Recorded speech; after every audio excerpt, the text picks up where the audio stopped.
Bonjour à tous, installez-vous confortablement. On va s'intéresser aujourd'hui à l'exercice 15 de statique portant sur un banc de test de moteur.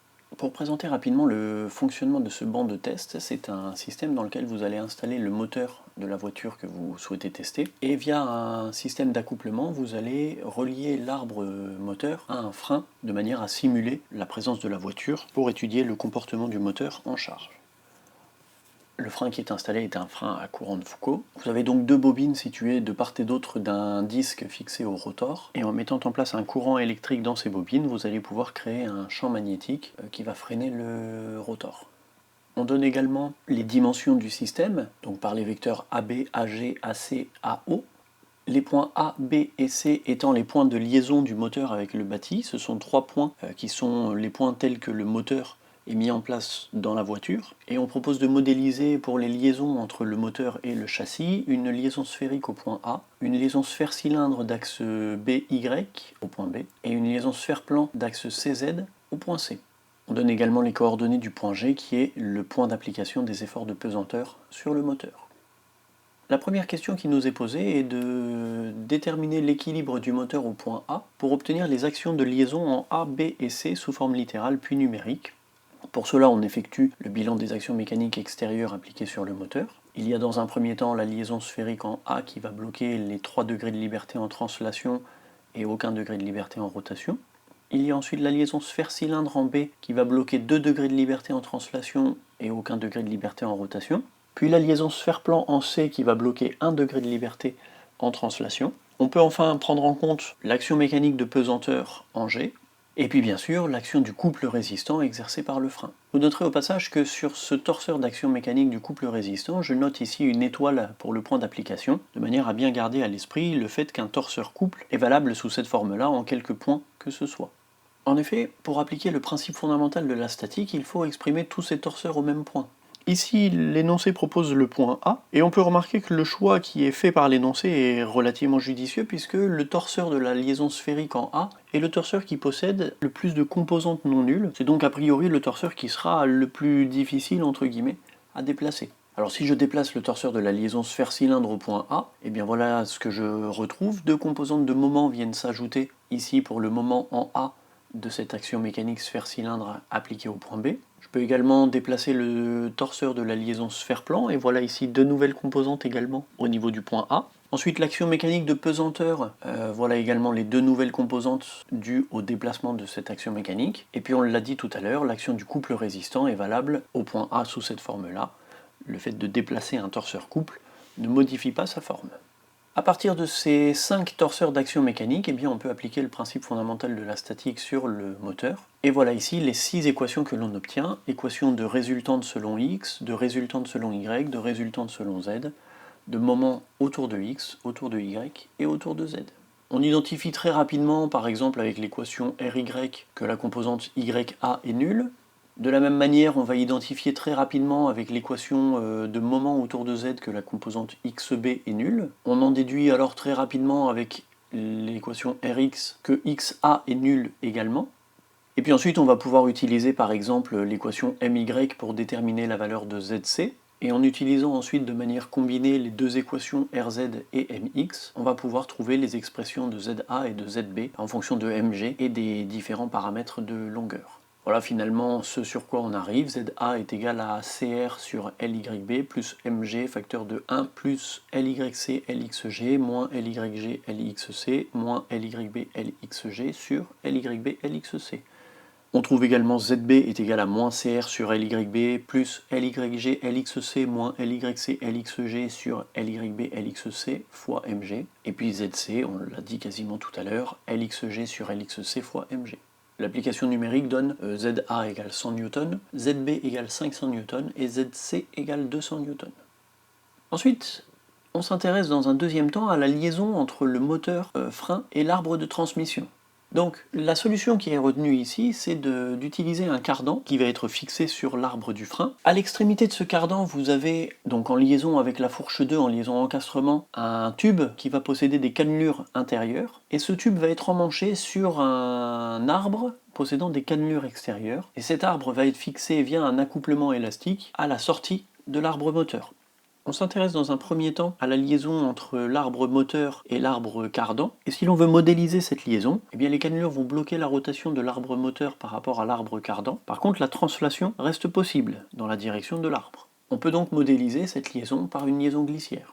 Ensuite, on s'intéresse à l'accouplement élastique. Ici, une liaison est faite entre le plateau moteur et le plateau récepteur. On identifie au centre une rotule, qui laisse penser donc à 3 degrés de liberté en rotation entre le plateau moteur et le plateau récepteur. Mais la liaison encastrement entre ces deux pièces est faite par l'intermédiaire d'un flasque caoutchouc. Ce flasque caoutchouc est lié par 3 vis au plateau récepteur et il est lié également par 3 vis au plateau moteur. L'intérêt de ce flasque caoutchouc va être donc de profiter de la flexibilité du caoutchouc pour permettre un certain degré de liberté entre les deux pièces. Donc c'est ce qu'on pourrait appeler entre guillemets une liaison encastrement flexible. Et ce qui va se passer si vous entraînez en rotation le plateau moteur, eh bien c'est que dans un premier temps vous allez probablement tordre le flasque caoutchouc jusqu'à une certaine limite, au-delà de laquelle le couple fourni par le moteur va pouvoir être intégralement transmis au plateau récepteur. Par contre, vous autorisez un petit degré de liberté, qui est de l'ordre du jeu, mais non nul tout de même, pour les rotations autour de l'axe vertical dans le dessin et autour de l'axe perpendiculaire au plan du dessin. Finalement, cette association d'une liaison rotule avec ce flasque caoutchouc peut être modélisée comme une liaison sphérique à doigts. On peut donc proposer le schéma cinématique suivant. Le cardan, situé ici sur la droite de ce dispositif, est modélisé comme une liaison sphérique à doigts. On vient de voir que les cannelures peuvent être modélisées comme une liaison glissière. On vient de voir également que l'accouplement élastique peut être modélisé comme une liaison sphérique à doigts. Et donc l'intérêt de ce système est que toutes les rotations autour de l'axe principal sont bloquées, grâce aux deux liaisons sphériques à doigts et à la liaison glissière, qui toutes les trois bloquent la rotation autour de cet axe horizontal. Donc ça va permettre déjà la transmission du couple, ce qui est bien dans le système que l'on souhaite mettre en place.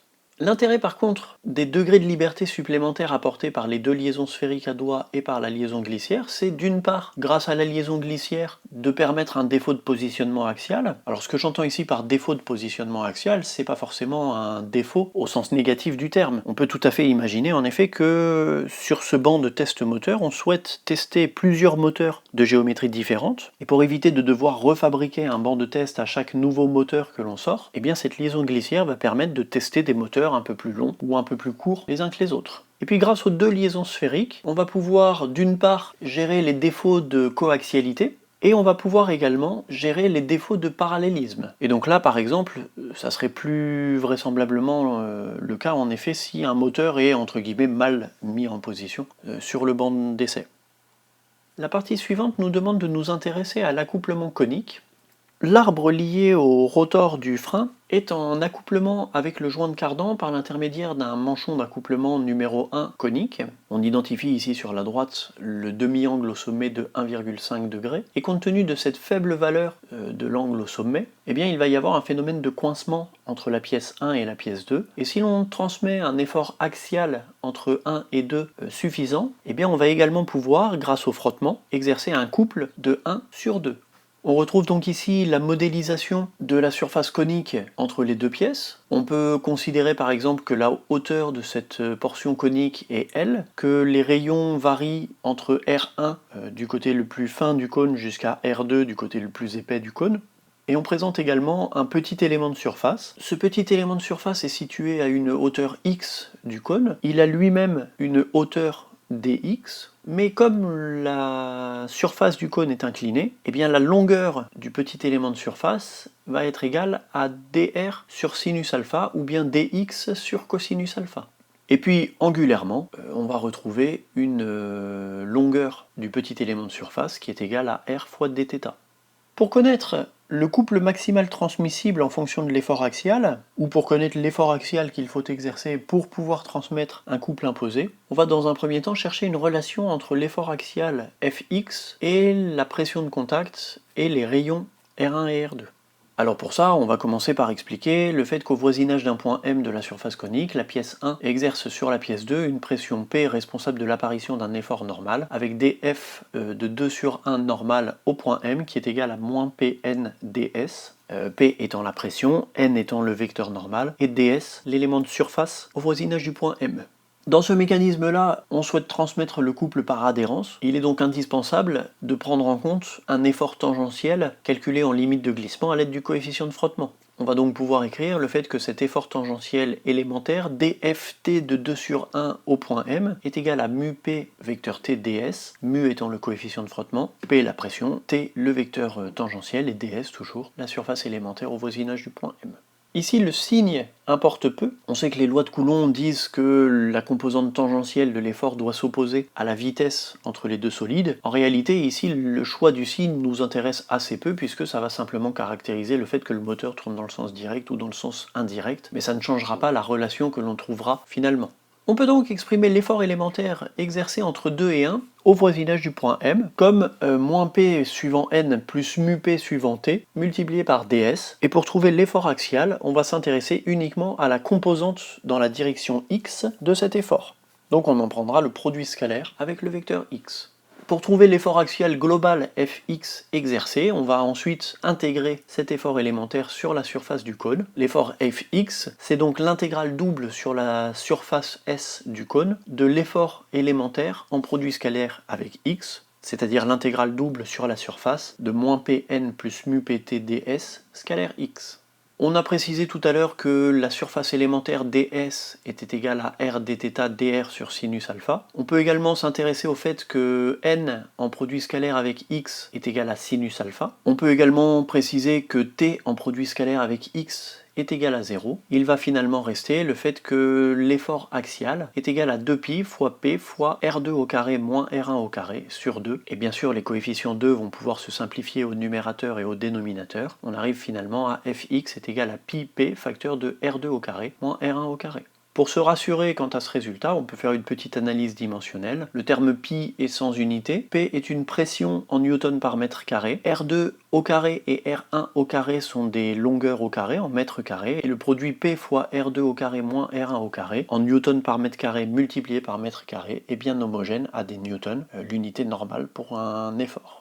On veut ensuite déterminer une expression du couple maximal transmissible en fonction de la pression de contact P, du coefficient de frottement mu, de la longueur L et des rayons R1 et R2. Alors en réalité, le résultat que je vais présenter ici ne fait pas intervenir la longueur L mais plutôt l'angle alpha. Ce sont simplement des questions trigonométriques. Si je présente à nouveau la figure de paramétrage, eh bien on voit en effet que pour effectuer l'intégration sur la surface conique, on a plusieurs possibilités. On va soit pouvoir intégrer x variant de 0 jusqu'à L et θ variant de 0 à 2π, ou bien on va pouvoir intégrer en fonction des rayons, avec un rayon allant de R1 jusqu'à R2, et bien sûr on intégrera toujours avec θ variant de 0 à 2π, mais on a ici cette relation par le fait que la hauteur de l'élément de surface est égale à dr sur sinus alpha, donc c'est-à-dire avec le terme dr sur sinus alpha, on va trouver une relation dans laquelle les rayons interviendront, mais la hauteur de l'élément de surface est aussi égale à dx sur cosinus alpha, et si on utilise dx sur cosinus alpha, on trouvera un résultat qui fait intervenir la hauteur du cône, L, et l'angle alpha.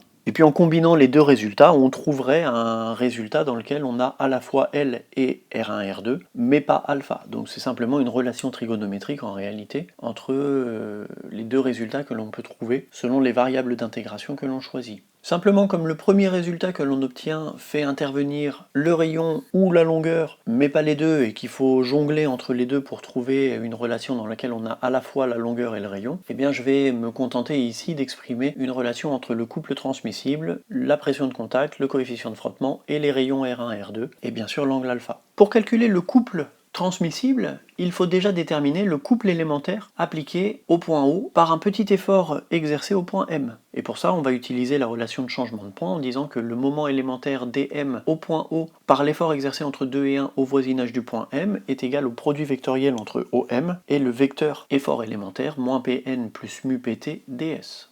Là encore, on ne s'intéresse qu'à la composante axiale, donc on veut déterminer le produit scalaire entre ce moment élémentaire et le vecteur x.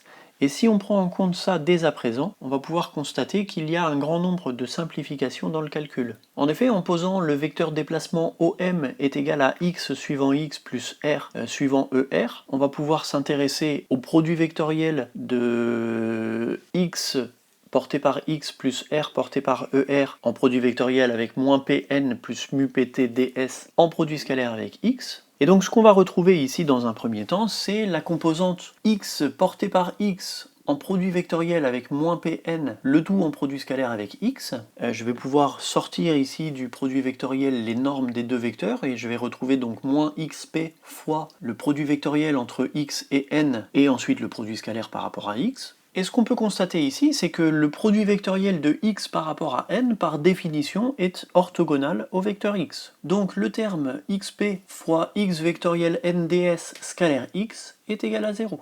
Ensuite, dans ce calcul de produit scalaire, on va retrouver un deuxième coefficient qui va être le terme x suivant x plus mu ptds en produit scalaire avec x. Là encore, on peut regrouper les normes des différents vecteurs et avoir donc plus x mu p fois le vecteur issu du produit scalaire entre x et t ds produit scalaire avec x. Et là encore, puisque le vecteur x vectoriel t est orthogonal à x, eh bien le produit scalaire x vectoriel t scalaire x est égal à 0. Troisième composante dans ce résultat, c'est le terme RER moins PNDS scalaire x. On va retrouver les normes moins RP, facteur du produit vectoriel ER avec n, l'élément de surface bien sûr, et le produit scalaire avec x. Et cette fois-ci, eh bien, on peut écrire que ER en produit vectoriel avec n, c'est égal à sinus alpha t. Et on sait par définition que le vecteur t est orthogonal au vecteur x. Donc là encore, on trouve un résultat nul. Enfin, dernier terme, c'est le terme RER en produit vectoriel avec mu pt ds en produit scalaire avec x. Cette fois-ci, ER en produit vectoriel avec t, c'est égal à x, et x en produit scalaire avec x, c'est égal à 1. Donc l'ensemble ER vectoriel t ds scalaire x est égal à ds. Finalement, le produit vectoriel OM avec l'effort élémentaire est égal à R mu p ds.